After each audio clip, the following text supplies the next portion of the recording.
ორ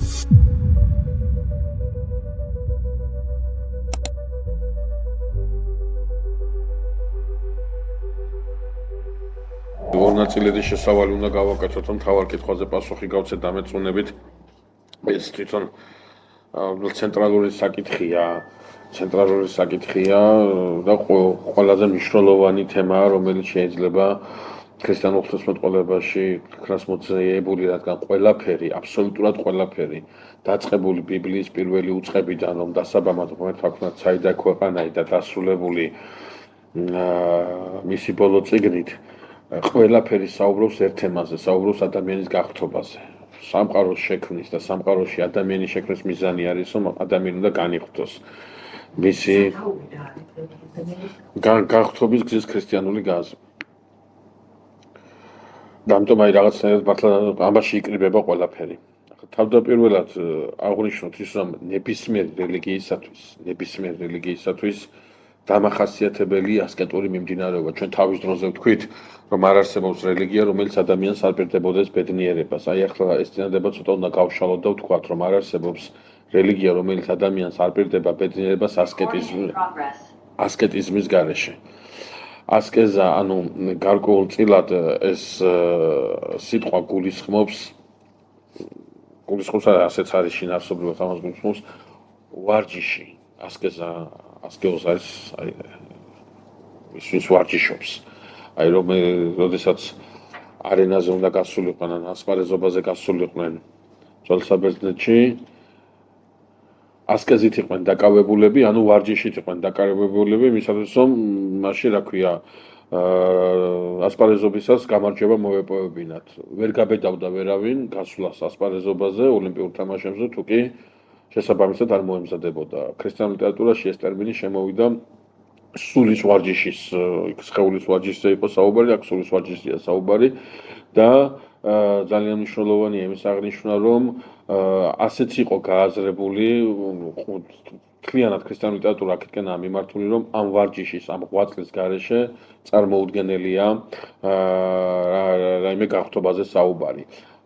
ვინაიდან ასპარეზობა, ის ასპარეზი, მაპატიეთ ასპარეზი, რომელშიც ჩართულია ადამიანი, ამ ქვეყნად მოსვლისთანავე, ამ ასპარეზზე მას ყავს მტერი, მას ყავს მოწინააღმდეგე, დაცემული ძალა და მისი დაჯაბნა, მასზე ძლევა არის ის გზა, რომელსაც ადამიანი მიყავს გაღთობისაკენ, ანუ ბედნიერებისაკენ. ცოტა მოგვიანებით ვიტყვით, რომ არსებითად ამ ძალის წინააღმდეგ ბრძოლა კი არ წარმოებს საკუთარი თავის წინააღმდეგ ბრძოლა, ასკეზა ამას გულისხმობს სწორედ და საკუთარი თავის წინააღმდეგ ბრძოლაში ერთვება საღვთო მადლი, რომელიც ამარცხებინებს შემდგომ ადამიანს ამ დაცემულ ძალას. ახლა რადგანაც რელიგია თავის თავში გულისხმობს ურთიერთობას ადამიანსა და ღმერთს შორის და ამავდროულად ყველა რელიგიას აქვს თავისი ასკეზა, თავისი ასკეტური რაღაც სწავლება, მოძღვრება, მიმართულება, ხო? შესაბამისად ასკეზაც გამოსახულია იმ სახით, რა სახის რელიგიაც გვაქვს. გვაქვს ბუდისტური ასკეზა, გვაქვს ინდუისტების, გვაქვს ისლამური, გვაქვს იუდაური, გვაქვს ქრისტიანული. ყველა ასკეტური გზა ამ რელიგიისათვის დამახასიათებელ ნიშნებს იძენს. ამით არის სწორედ ძალიან საინტერესო ქრისტიანული ასკეზა, ვინაიდან არც ერთი რელიგია არ საუბრობს იმაზე, რაზეც საუბრობს ქრისტიანობა. შეგახსენებთ, ყველა რელიგია გვესაუბრება იმასთან დაკავშირებით, რომ ადამიანი უნდა მივიდეს ღმერთთან. ქრისტიანობა გვესაუბრება, რომ ადამიანი უნდა განიღთოს, მარტო ღმერთთან კი არ უნდა მივიდეს, ღმერთისნაირი უნდა გახდეს. იქ ყველა რელიგიებში, ახლა ბუდიზმზე არ მაქვს საუბარი თავისთავად, სადაც პიროვნების უარყოფა ხდება, საერთოდ განეიტრალება ხდება ადამიანის, მაგრამ აი ამ ისლამში, იუდაიზმში, რაც აგვაქვს, ხო? ამ რელიგიებისათვის ადამიანი ღმერთთან მიდის და ამით არის ბედნიერი. ქრისტიანობისათვის არა, ღმერთთან არ მიდის, ღმერთისნაირი ხდება. ღმერთში შედის და მეორე რაც მნიშვნელოვანია, იმდენად რამდენადაც ეს პროცესია. მე წინა შეხვედრაზე გითხარით კიდევაც და გავიმეორებ, რომ ყველა რელიგია ადამიანს ეპატიჟება ღმერთთან, იმ დროს, როდესაც ქრისტიანობას ღმერთი შემოყავს ადამიანში. სასופველი შემოყავს, სასופველში კი არ მიყავს, არა, სასופველი შემოყავს ადამიანში. ამიტომაც ასკეზა, ქრისტიანული ასკეზა უკვე არსებითად აქიდანვე სხვაობს ყველა სხვა რელიგიური ასკეზისაგან. აი ისი თქმა მინდა ძალიან რო არ გამიგზელდა სიტყვა ქრისტიანული ასკეზა არ არის თავისთავადი მნიშვნელობის. აი არანაირი აზრი არ აქვს. არ მახსოვს მე ამას თქვენთან ვამბობდი თუ არ ვამბობდი. რამდენიმე შეხვედრა მქონდა და შეიძლება მე შეიძლება სხვაგან სხვაგან თქვიდან თქვენთან არ მithქვამს, ამიტომ გავიმეორებ, შეიძლება ნათქვამი მქონდეს უკვე, მაგრამ გავიმეორებ. რომ არა აქვს აზრი ქრისტიანობაში სიტყვაზე ვთქვა, აი ძალიან დიდი სათნოებაა ქალწულება. ძალიან დიდი სათნოება. მაგრამ არა აქვს, აი ქალწულებას არ აქვს არანაირი დანიშნულება, თუ კი ის მარტო ქალწულებით შემოიფარგლება. და ამის იქით არ არის არაფერი. აი არის ეს ძალიან ისეთი მე მიყვარს ძალიან ეს ფრაზა. ვაქებ ქალწულებასა თავდაბლობით გამშვენებულს. ამ ქალწულებას თავდაბლობა თვითონ ქალწულება არაფერს არ აკეთებს. არანაირ იმდოს, როდესაც ბუდიზმში ასკეტური კონკრეტული ვარჯიში თავისთავადი მნიშვნელობის არის. უკვე მნიშვნელობა ენიჭება აი რაღაცა ვარჯიშს, აი ბუდისტი ბერი, როდესაც იმაშება, რა ქვია, მოღვაწეობს, ხო, აქვს რაღაცა თავისი ვარჯიშები, ძალიან საინტერესოა სხვადასხვა ბუდისტური ასკეზა, როდესაც ეს ვარჯიშებს ატარებს, ხო, რაღაცა საფეხურზე ავა და ამ საფეხურიდან მეორე საფეხურზე გადადის, მესამე საფეხურზე გადადის და რას თავარია, მთელ ამ გზაზე მას დასდევს კმაყოფილების გზნობა. რომ აი ეს გადალახა, ახლა ეს გადალახა და აი ამ გზაზე მიდის ბუდისტი ბერი და ძალიან ისეთია. როგორ გია მიზანმიმართული, მიზანსწრაფულია და საკმაოდ ისეთი კაცრი ასკეტია. აი ქრისტიანობაში ეს არ აქვს. ქრისტიანობაში როდესაც აი ეს საინტერესო პატერიკია, საერთოდ ძალიან დიდი ის არის სათნოება არის დუმარება. აი ძალიან ზემოთ მისაღწევია, მაგარი ეგვიპტელს აქვს 40 საფეხური, წინასწარმეტყველი რო გახდეს. და მე რა 40 სათნოებით საფეხური უნდა გაიაროს, ეს მე 40 უკვე წინასწარმეტყველია და 39-ზე აქვს დასახელებული, რომ ეს არის მდუმარება. ძალიან საინტერესოა, ხო? ადამიანმა რო ისწავლოს რა ილაპარაკოს, უნდა ისწავლოს დადუმება. ხო, ეს გაჩერება თუ ისწავლა, ეცოდინება რა უნდა ილაპარაკოს. ხო, ეს დუმარება ანიშნავს იმას, რომ არაფერს არ ლაპარაკობს, დუმარება სხვა რამეს ნიშნავს, შინაგან დუმაროს, შინაგან კულტურებას ნიშნავს, რა არაფერს ლაპარაკობს და გაბოროტებული და გაღიზიანებული და დიხარ ეს სამოწყოფული მდგომარეობა. აი ეს დუმარება ძალიან ძიმედ მისაღწევია. სხვათა შორის ამ დუმარებაზე დიდი ასკეტი მამები ამბობენ, რომ აი უშრომელი ცხონება არის. აი თუ მოახერხებ ამ დუმარებას მიაღწევ, ნუ აი ძალიან დიდი სათნოება. და ერთი მამა იყო, რომელიც მონასტერში მოღვაწეობდა, ეს მონასტერი საკმაოდ ისეთი იყო, არეული ცხოვრები ცხოვრობდა და დიდი მოღვაწეები აყავდა და ცოტა ისეთი ლაღი ცხოვრები ცხოვრობდა, ეკაური საძმო. და ერთი ბერი ამ მონასტერში მდუმარების სათნოებამდე იყო მისული.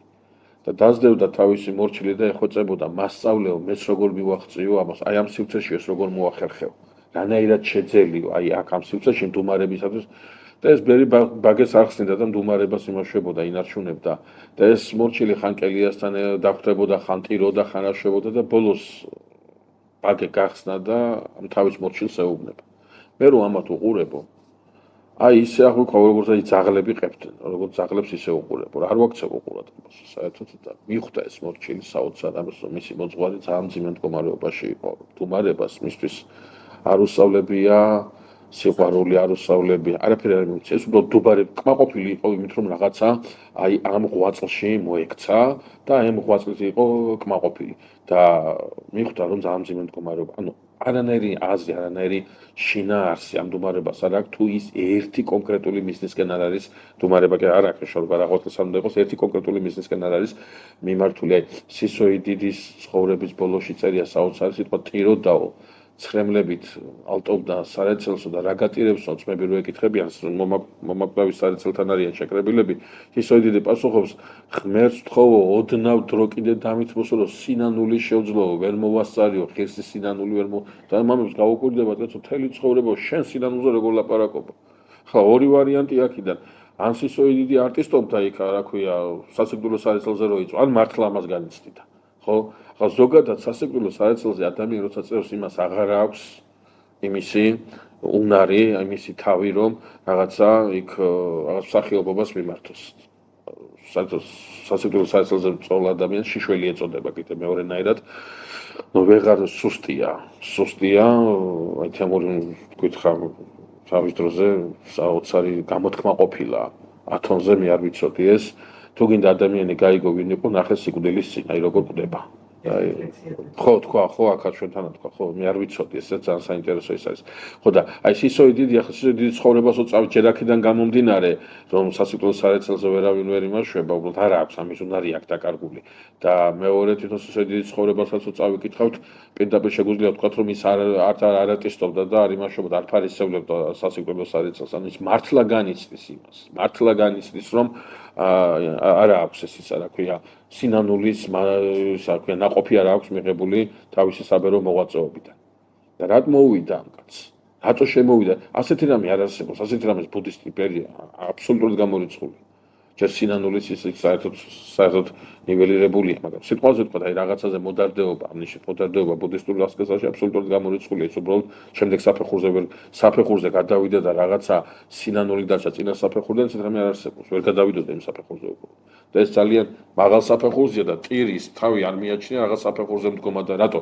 იმიტომ რომ ამ დროს ხდება რაღაცა ესეთი პროცესი რომელსაც ვიტყვი ჩვენი ლექციის ბოლოს ეს უნდა ვთქვა სწორედ რომელიც ადამიანში იწვევს რეალობის ხედავს ილუზიიდან გამოყავს რეალობას დაანახებს აი ხო გინახეთ ასეთი ყველას გინახეთ დაწუნებული ვარ აი ოთახში რომ სისხლი შემოიჭრება და იმ სისხლზე პატარა ნაწილაკები ტყვის ნაწილაკები ჩანს ასე აი ქრისტიანული ასკეზა გულისხმობს ამას სულიწმინდის მადლი შემოდის აი მადლის ეს ნათელი თაბორისეული ნათელი შემოდის და როდესაც ეს ნათელი შემოდის ეს ხელთუქმნელი ნათელი შემოდის ადამიანი გონების თვალით ხედავს როგორ დაშორებულია ის იმისაგან რაც ისვისაც მოწოდებულია აი ამ თელ დაშორებულებას ხედავს თავის ბუნების დაზიანებას ხედავს ძალიან ბევრ რამეს ხედავს ანუ ილუზიებში კი არ შედის რაც შეიძლება მეტ ილუზიაში რომ შევიდეს უფრო ბედნიერი კი არ არის პირიქით ამ ილუზიებიდან მაქსიმუმ გადის შორს და სწორედ აი ეს არის ქრისტიანული ასკეზის დამახასიათებელი ახლა იუდაური ასკეზა კი ძალიან საინტერესოა სხვათა შორის ძალიან მძიმეც არის რაღაცა ასეთი უსაური ასკეზა მაგრამ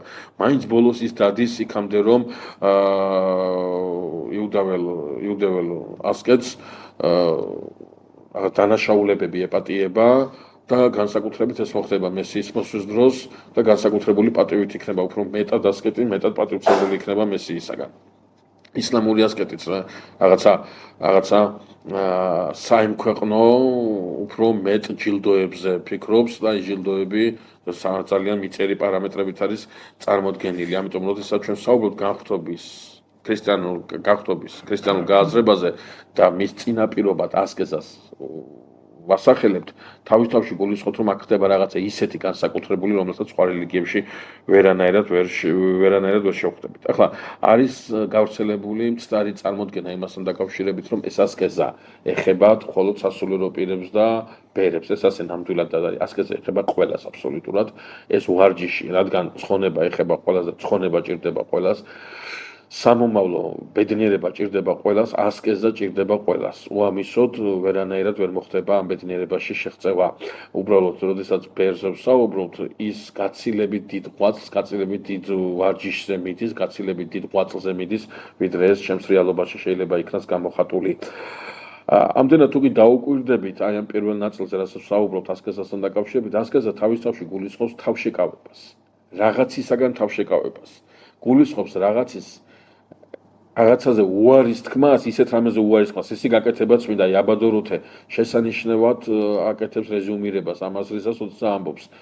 არ გააკეთო ის რაც გინდა და გააკეთე ის რაც არ გინდა. ეს ცოტა გასაგებად უნდა ვთქვათ, აქ ერთმა დამისვა კითხვა, იმიტომ რომ თუ გასაგებად არ ვთქვით, ეს კითხვა ბუნებრივად წამოიჭრება, თუ მინდა დავეხმო მოწყალება გავცე, არ გავაკეთო ეს, არა აბადოროთე სხვა რამეზე საუბრობს, აბადოროთე საუბრობს, რასაც ჩვენი დაცემული ბუნება საითკენად ჩვენი დაცემული ბუნება გვეზიდება, აი იმაზე ვთქვათ უარი და რისი გაკეთება წეზარება ჩვენ დაცემულ ბუნებას, აი იმის გაკეთება ვაიძულოთ. ანუ სხვაგვარად რო ვთქვათ, ეს არის ასკეზა, ეს არის რაღაცა ღვაწლი, რაღაცა მოღვაწეობა, რაღაცა იძულება, ოღონდ იძულება აუცილებლად საკუთარი თავისა. მე ხშირად ვამბობ ხოლმე რომ ქრისტიანობა ეს არის ჯვარცმის რელიგია, მაგრამ არა სხვის ჯვარცმის, არამედ საკუთარი თავის ჯვარცმის. როგორც კი სხვის ჯვარცმას დაიწყებ, შენ ქრისტიანობაში არანაირი აბსოლუტურად არანაირი შეხება არ აქვს ქრისტიანობასთან.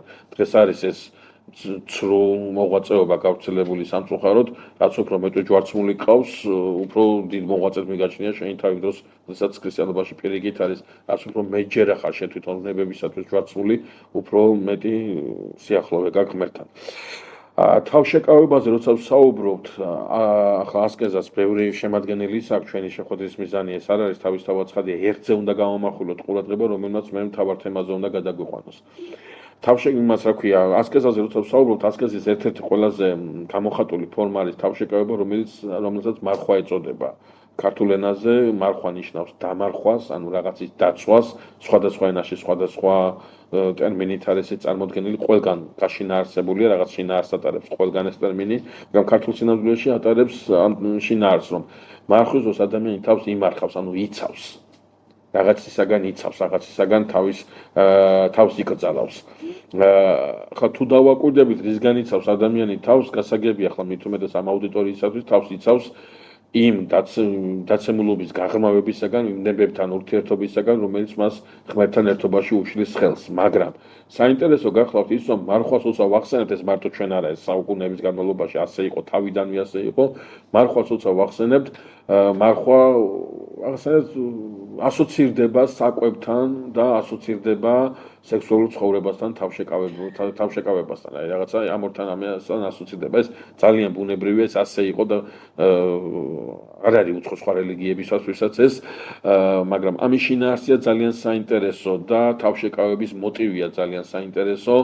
როდესაც ადამიანზე ვსაუბრობთ, გახსოვთ ჩვენ თავის დროზე ვისაუბრეთ ამასთან დაკავშირებით, რომ ადამიანი ორსართულიანი სახლის პროექტი წარმოვადგინეთ, რომლის პირველი სართული აბსოლუტურად გავს იმ ნაგებობებს, რომელიც ადამიანის შექმნამდეა წარმოდგენილი, მთლიანად ენათესავება ცხოველურ სამყაროს და როდესაც ვსაუბრობთ ადამიანზე მის ამ პირველ სართულზე და დავაკვირდებით ცხოველურ სამყაროს, აღმოვაჩენთ, რომ კვება და გამრავლება ეს არის სწორედ ის ფუნქცია, რაც ცხოველურ სამყაროს დაავალა ღმერთმა. ან მათ ბიოლოგიურ დანიშნულებაზე საუბარი, რომელიც რაღაცა პროგრამის სახით და რაღაცა განგების სახით ჩადებულია და რაღაც ბიოლოგიურ ციკლს და წრებრუნვას უწყობს ხელს. მე ვამბობ კონკრეტული ცხოველის ცხოვრებას, ჩვეულებრივ ცხოვრებას, ხო?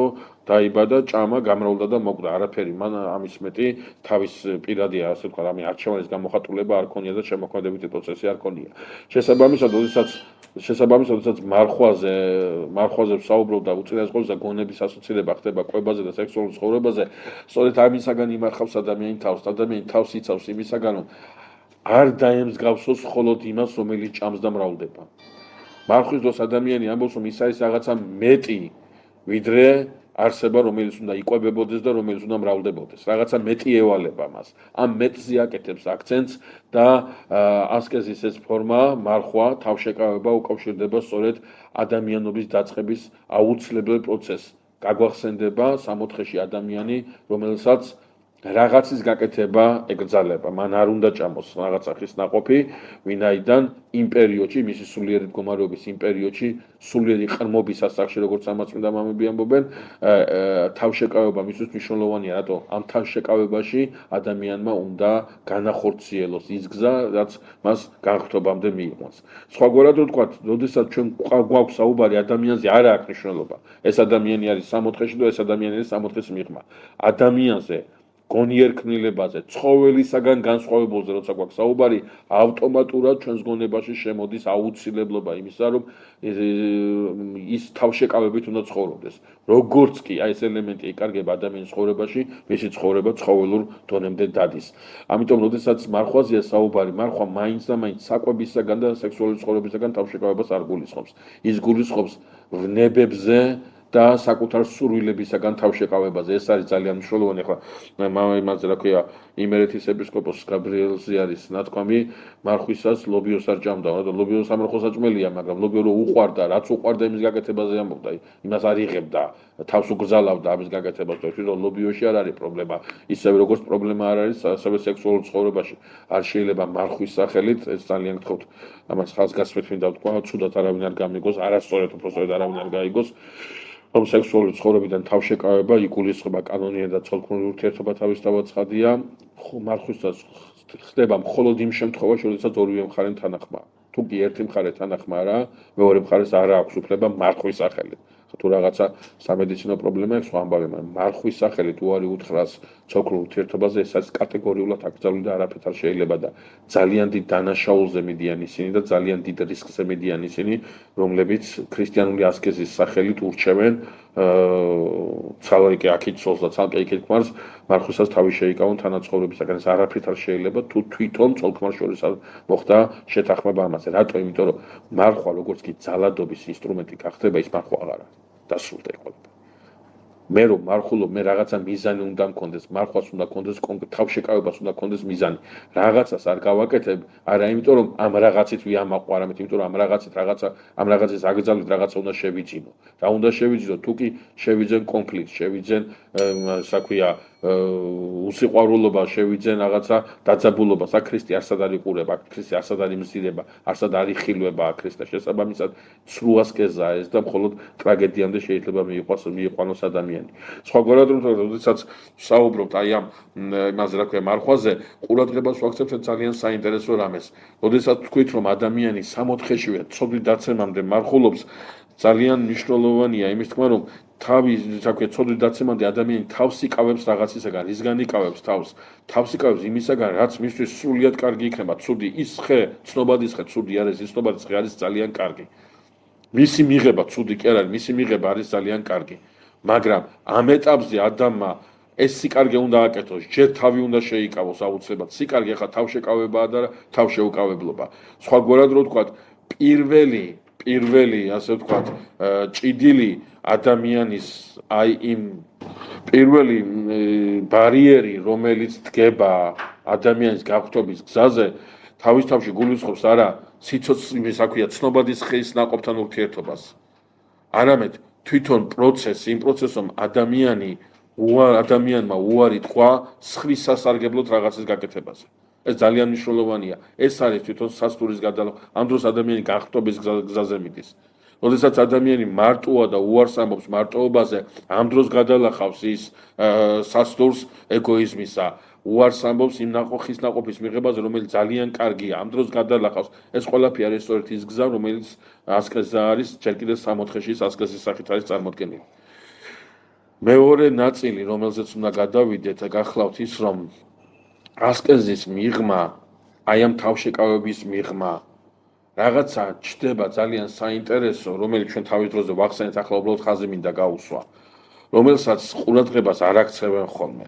ამას ძალიან საინტერესო ყურადღება მიაქცია სოლოვიოვმა თავის დროზე ძალიან მიყვარს მე ესა და საკმაოდ კარგად ვჯელობს ახლა მთელი ამის საუბარი აქ არ არის საჭირო, მაგრამ სოლოვიოვი აქცევს ძალიან საინტერესო ამას ყურადღებას, რომ ადამიანს, რომელმაც თავი დაანება აი ამ ასკეზს, ადამიანმა, რომელმაც გადააბიჯა თავისი მოყვასის სურვილებს და გააკეთა ისაც უნდა მხოლოდ თვითონ აი მის აქტის შემდგომ რა ხდება? ადამიანთან დაკავშირებით ნათქვამია რომ შერწყვება. ნუ გასაგები ამაზე ვისაუბრეთ, ეს შერწყვება. სიშიშვილის შერწყვება, დაინახავს რომ სუსტია, ანუ შიშველი ბიბლიაში ნიშნავს სუსტ და შერწყვება. აი სიტყვა სირცხვილია დაზიანებული სწორედ. ადამიანის ბუნება რომ დაზიანდა, ადამიანის დამოკიდებულებების დაზიანდა. რისი შერწყვა ადამიანს? ადამიანს შერწყვა თავისი უსუსურების, თავისი სისუსტის, თავისი დაშორიშორებულობის. აი ესეთი აპირებს გახდეს ისეთი იმ მადლის გარეშე რომელშიც ყოფ ასკეზის მიღმა მდგომ ადამიანს სხვა რამის წვენი. აბსოლუტურად სიცხვილის ორიენტირები ეცვლება. იმ დროს, როდესაც ასკეზაში, მარხვაში, თავშეკავებაში, ანუ ადამიანურ სართულზე ცხოვრების დროს სასირცხვილო არის რაღაცა ერთი სივრცე, რაღაცა სხვა რამე. როგორც კი მეორე პირველ სართულზე ჩამოდიხარ, როგორც კი ადამიანობას თავსანებებ, როგორც კი აი ამ თავშეკავებას თავსანებებ, ის რაც შეიძლება მეორე სართულზე სასირცხვილო იყოს, ის სასირცხვილო აღარ მიგაჩნია. სხვა რამის წვენია უკვე. შენი სიცხვილე აბსოლუტურად სხვა რამეზეა ორიენტირებული. იმ დროს, როდესაც ადამიანის ბუნებრივი რა არის, ამაზე ვილაპარაკებთ ჩვენ ლექციის ბოლოს, ამაზე უნდა გავამახვილოთ სწორედ ყურადღება, ის რაც ადამიანს ბუნებრივად გამოუჩნდა სიცხვილე თავისი შეშიშვის მიმართ, აი სიცხვილე იკარგება სწორედ. სხვა სიცხვილები ჩნდება. და შესაბამისად ასკეზა ეს არის ასკეზის დროს სოლოვიოვი ამას აქცევს ყურადღებას, ადამიანს ეშინია ყველაზე მეტად ეშინია არ შერწყვეს. შერწყვენილი არ იყოს. აი ჩვენ რომ იმას ვიზავთ, ხომ? რას ვაკეთებ სიტყვაზე ყო წვეულებაზე მივდივარ და ვცდილობ კარგად ჩავიცვათ, ხო, კულტურულად გამოვიყურებოდეთ. რატო? იმიტომ რომ შევიდეთ, ხო, არ შეგხვცხვეს იმ საზოგადოებაში მისვლის, რა საზოგადოებაც იქ ხდება. ძალიან ბუნებრივი პროცესია, არ შეიძლება ხა ბოდიში აუდიტორიასთან დაუბანელ, დაუვარცხნელ იმას ბინძური წახვიდე სადღაც კარგ წვეულებაზე, ხო? შენ თავს არ უნდა კადრო. და თუ ამას გააკეთებ, ყოველ შემთხვევაში დაგცინებენ იქ და ყველაფერს აკეთებ იმისათვის, რომ იქ არ დაგცინავ, ხო? ზუსტად იგივე ხდება სასუფეველში. სასუფევლისეული წვეულება ეს არის, რომ ამ სამოსით ეშინია ადამიანს, რომ აი დასაცინი არ გახდეს, აი ცხოველივით, პირუტყვივით არ იქცეს და დაცინვას გულისხმობს არა მასრა დაგდებას, არამედ გულისხმობს ამ დაცინაში, გულისხმობს საკუთარ თავს, სირცხვილს, საკუთარი თავის წინაშე და სწორედ ამას უფრთხისის უწინარესყოვლისა. ძალიან საინტერესოა სხვათა შორის, რომ ბიბლიაში სიშიშვლის თემა რამდენჯერმეა გამოკვეთილი და ყველგან წინასახეობრივად ეს სიშიშვლე თავის თავში გულისხმობს თავარი სიშიშვლისაგან, სავალი სიშიშვლისაგან, სირცხვილისაგან თავის დაცვას. იმ დროს, როდესაც ადამიანი მთლიანად შეშლება, მთლიანად უძლურდება და მთელი წარმოადგენს მხოლოდ იმას, რაც ის მართლა არის, აი ამ დროს არ გახდეს ის დასაცინი, ამ დროს არ შერწყვეს მას. ახლა რატო საუბრობ ჩვენ ამის შესახებ, მეგობრებო, საქმე ის გახლავთ, რომ როდესაც ქრისტიანულ განხთობის, ქრისტიანულ ღვთის შესახებ აქვს საუბარი, განხთობა თავის თავში გულისხმობს, თვითონ ტერმინი ამას გვეუბნება, რაღაცა რო არ არის ღმერთი და განიღმთობა. Onas ეს რაღაცა ცოტა ხმამაღლა ვთქვი, ვიღაცა უფრო უნდა მეთქვა. ანუ აქ არის საუბარი ქმნილებაზე, რომელიც დაუსრულებლად დაშორებულია ღმერთისაგან და ამ დაუსრულებელ დაშორიშებლობას გადალახავს ისე, რომ მას შეინარჩუნებს ასევე. მეორენაირად უნდა ვთქვათ. ადამიანი ღმერთის ბუნება არის მიუღწეველი, პერსპექტივის ბუნება არის ამ უწურავი. ღმერთის არსის ხელვა გამორიცხულია აბსოლუტურად. პიროვნება ეს არის ისაც საერთოდ ვერ გავმარტავთ, პიროვნება არის ის საერთოდ რაზეც ვერ საუბრობს ეს ფილოსოფია, ვერ ფსიქოლოგია, ვერ რელიგია, ვერ საუბრობს ვინაიდან ეს არის რაღაცა ისეთი, რომლის შესახებაც მე ვფიქრობ, ჩემი კერძო აზრია, რომლის შესახებაც ალბათ საბოლოოდ მთლიანობაში გავიგებთ სასופველისეულ პერსპექტივაში. მას რასთან აქვს შეხება ადამიანს? რას ნიშნავს ადამიანის განხრთობა?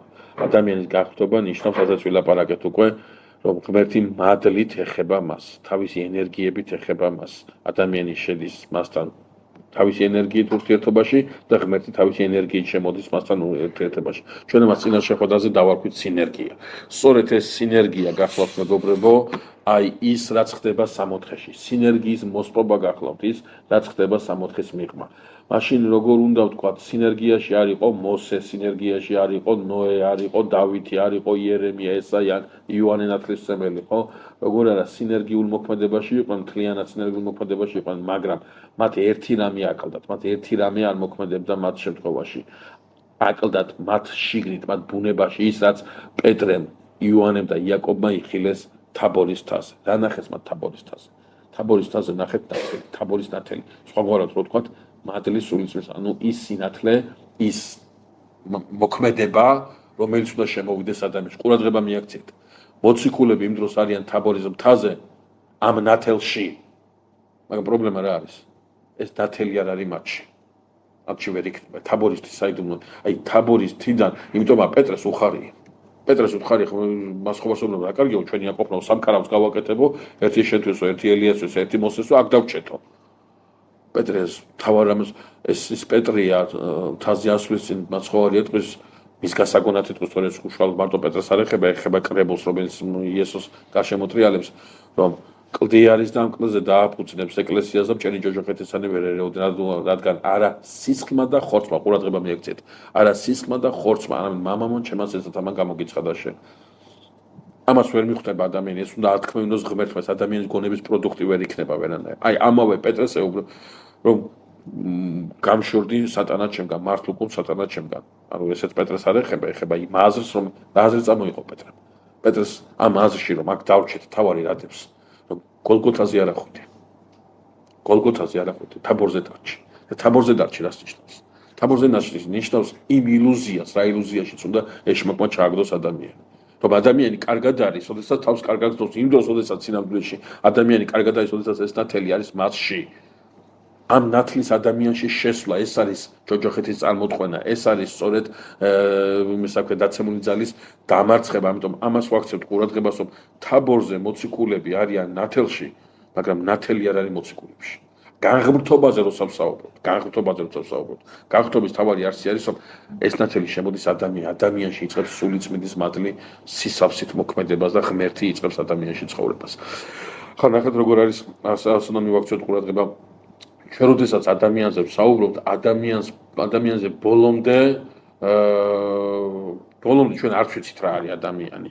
ნამდვილი ადამიანი ის პროექტი, ადამიანის პროექტი, რომელიც წარმოადგენა ხმართა თავის შემოქმედებისეული აქტისას, თავის თავში გულისხმობს სულის, სხეულის ერთობას და ამ სულ და სხეულის ერთობაში მყოფ სულიწმიდის მადლს, ხო, ღმერთის ცხოვრებას მასში, რომელზეც ახლა უნდა გადავიდეთ სწორედ, ხო? აი ეს არის პროექტი, ნამდვილი ადამიანი ნიშნავს ამას. ჩვენ ამ სახით ნამდვილი ადამიანი ჯერ არ აკვავს, მხოლოდ შეგვიძლია ეს დავინახოთ განკაცებულ ქრისტეში, ხო? ნამდვილი ადამიანი არ არსებობს, რატო? ვინც სხეულშია და ხორცშია, ჯერჯერობით მასში სულიწმიდის მადლი მაცხონებელად, ანუ იმ საბოლოო პერსპექტივის სახით არ მოქმედებს, მაცხონებელად როგორ არ მოქმედებს, მაგრამ იმ სახით, ასახითაც უკვე ზეციური იერუსალიმში იქნება, ის შემდგომ გამოჩნდება და ვინც წმინდანია, იმაში მოქმედებს, მაგრამ ხორცში არ არის.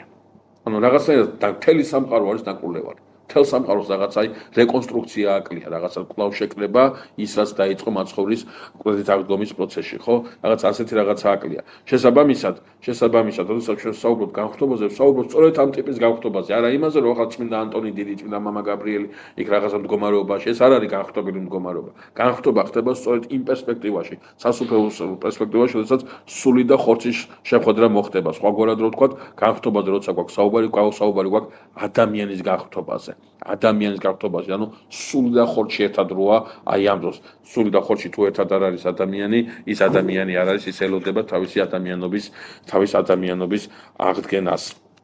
ახლა გადავიდეთ ჩვენი, ხო, ისი თქვა მინდოდა ესეც უნდა დავამატო. აი ახლა ჩვენ ამ აუტორიაში ვართ, ხო? აი ახლა ამ აუტორიაში არის თაბორის ნათელი. აი ახლა ჩვენ შორის არის თაბორის ნათელი, რომელსაც ჩვენ ვერ ვხედავთ. ანუ ამ თაბორის ნათლის დანახვას უნდა სხვა თვალი. ვინაიდან ის ნათელი არის სხვანაირი ნათელი, ხო? რატო ეს არის უქმნელი, ანუ სულიერი ნათელია და მის დანახვა სჭირდება გონებითი ჭრეთა, სჭირდება გონების თვალი, ხო?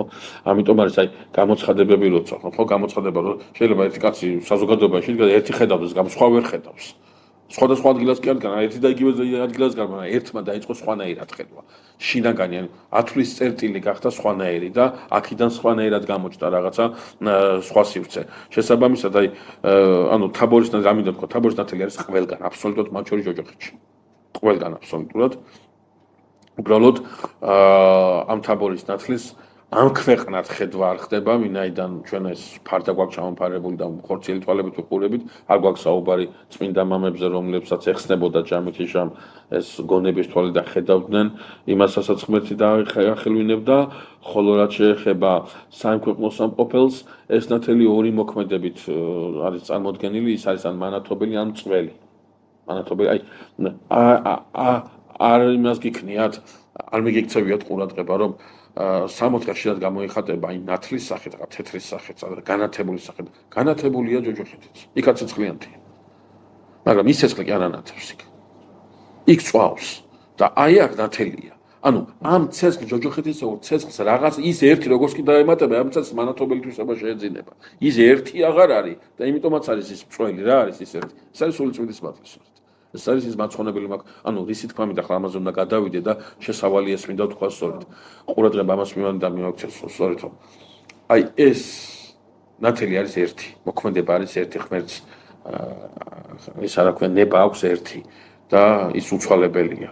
მას სხვანაირად ღმერთი აღარ გამოდის. როდესაც სიტყვაზე ვთქვათ იუდა და პეტრე საიმქვეყნო სამყოფელში მიდიან, ორივე ამ ნათელში ხდება.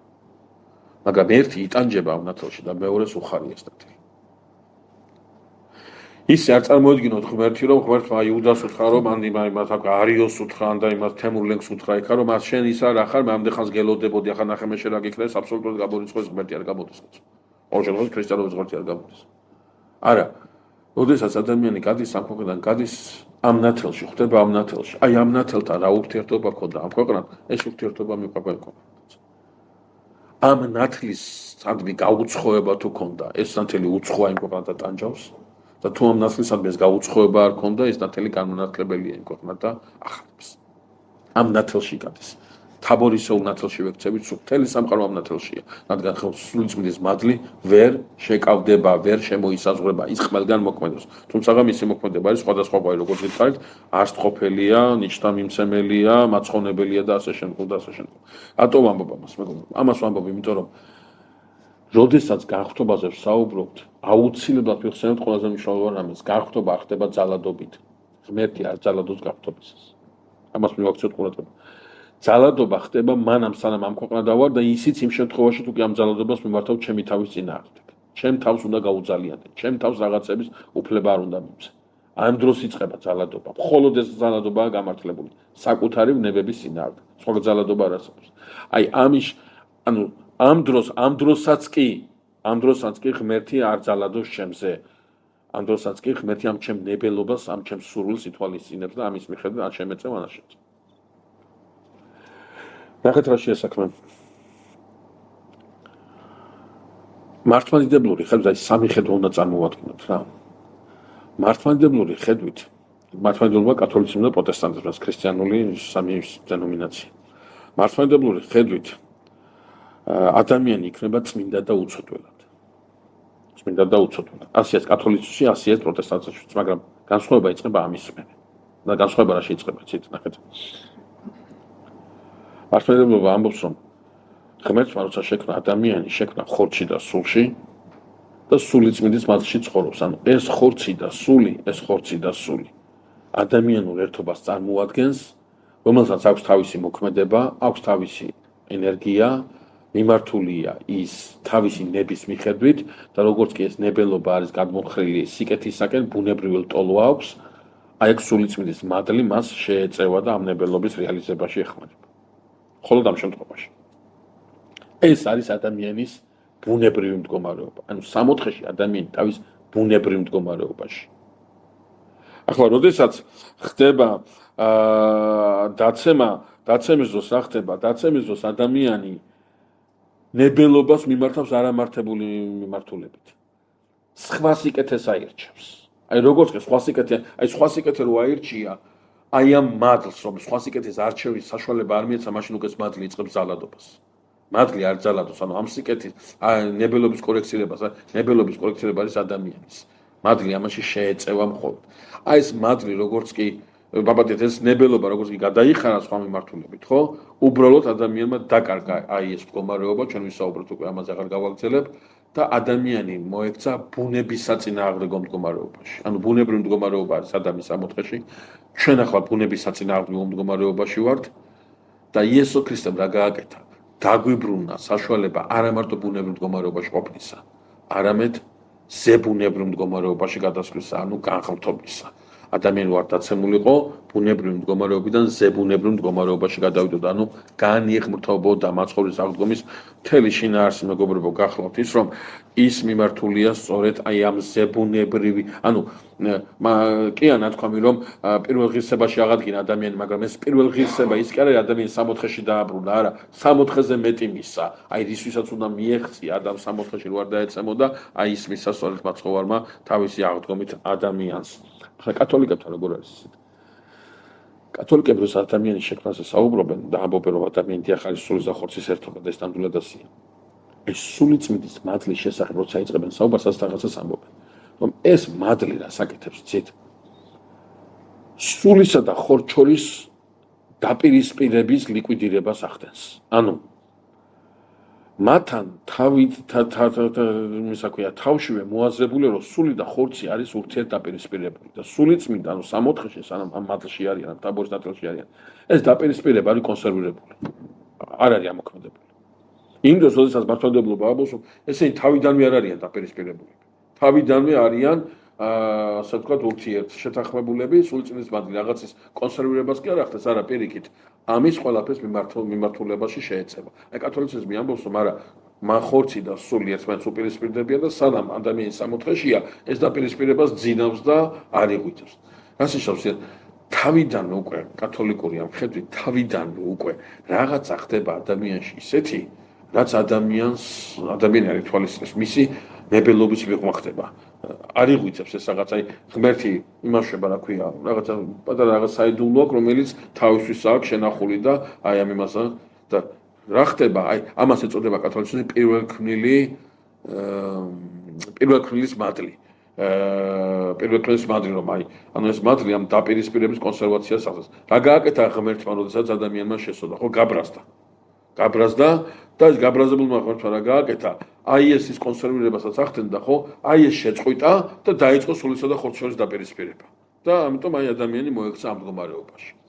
სხვაგვარად რო ვთქვა, როდესაც თავის ძოზე ვისაუბრეთ ჩვენ ამაზე უბრალოდ შეგახსენებთ, როდესაც დასავლეთი ადამიანის დაცემას განიხილავს როგორც დანაშაულს, ამ დანაშაულის აღქმას სწორედ ამით ასე ვთქვათ ამართლებს. ის თავიდანვე უშვებს იმას, რომ დანაშაულმა მოითხოვა ნაცვალგება ასაკადებელი პირდაპირ ამბობდა ამას ყოველგვარი ორაზროვნების გარეშე, ყოველგვარი ასე ვთქვათ სხვა გააზრების გარეშე, ყველა ცოდვა, ყველა დანაშაული მოითხოვს ნაცვალგებას, რომელიც რომელსაც აძლევს ღმერთი. სხვაგვარად რო ვთქვათ, კათოლიციზმს დაჭირდა ამ აზრის გასამართლებლად ის, რომ სულისა და ხორცის დაპირისპირებაზე ეზრუნა. რატომ ამბობ ახლა ამას მე?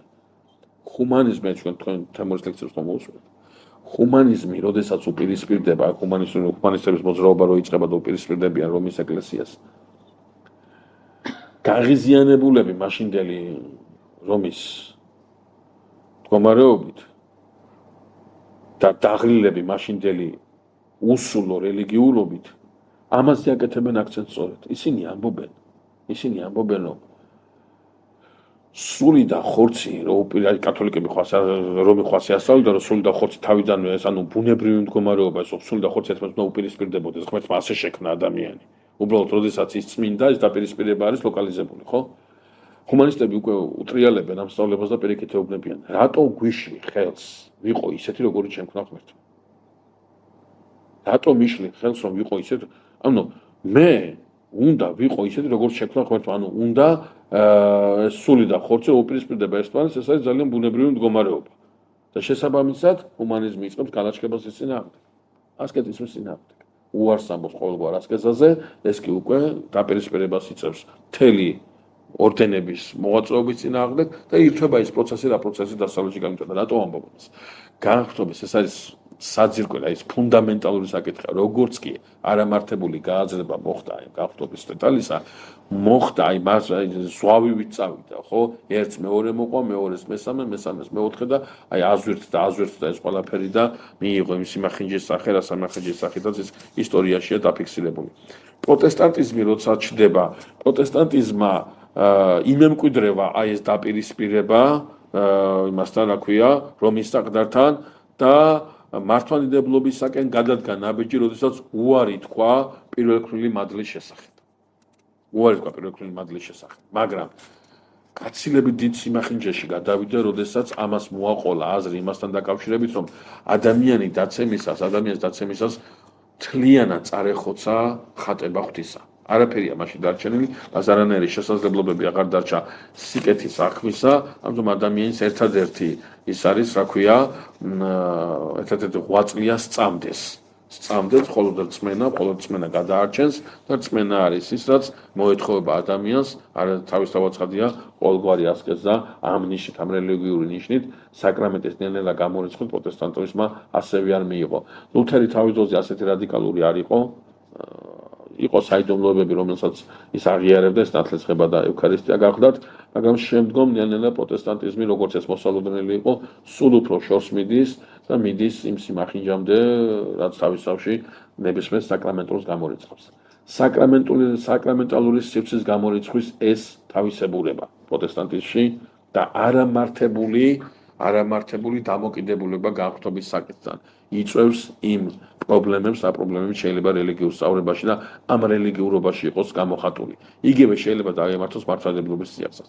სულ თავის არა ეკლესიას, არამედ ვიღაცას, ვისაც თავი მართლმადიდებელი ქონია, თუ კი მართებული დამოკიდებულება არ ექნება და მართებული ის არ ექნება, მიდგომა არ ექნება ამ ყველაფრისადმი, რომლის შესახებაც რეზუმირებულად ახლა მოგახსენებთ, რომ გამივიდა უკვე, რომ განხტობის გზის ქრისტიანული გააზრება თავის თავში გულისხმობს ადამიანის მოღვაწეობას იმისათვის, რომ მან მოიხვეჭოს მადლის სულისა წმინდისა. მარხულობ, ლოცულობ, რაღაცა სხვა ასკეტური მასიმავშვები, თავს რაღაცას უძალა. ყველაფერი ეს მიდის ერთადერთი რამისაკენ. ჩემში ცხოვრება დაიწყოს ღმერთმა. ეს კი ვერ მოხდება სხვანაირად, თუ არა იმ გზით, რომელზეც ჩვენ უკვე ვისაუბრეთ, წინა შეხვედრაზე, ანუ საეკლესიო საიდუმლოებებში ჩართულობის გარეშე, ვინაიდან სწორედ ეს საიდუმლოებები მაძლევს მე იმ ძალას, მაძლევს მე იმ მოქმედებას, რომელმაც საბოლოოდ ჩემში, როგორც ადამიანში უნდა გამოსახოს ტაძარი სულისა წმინდისა.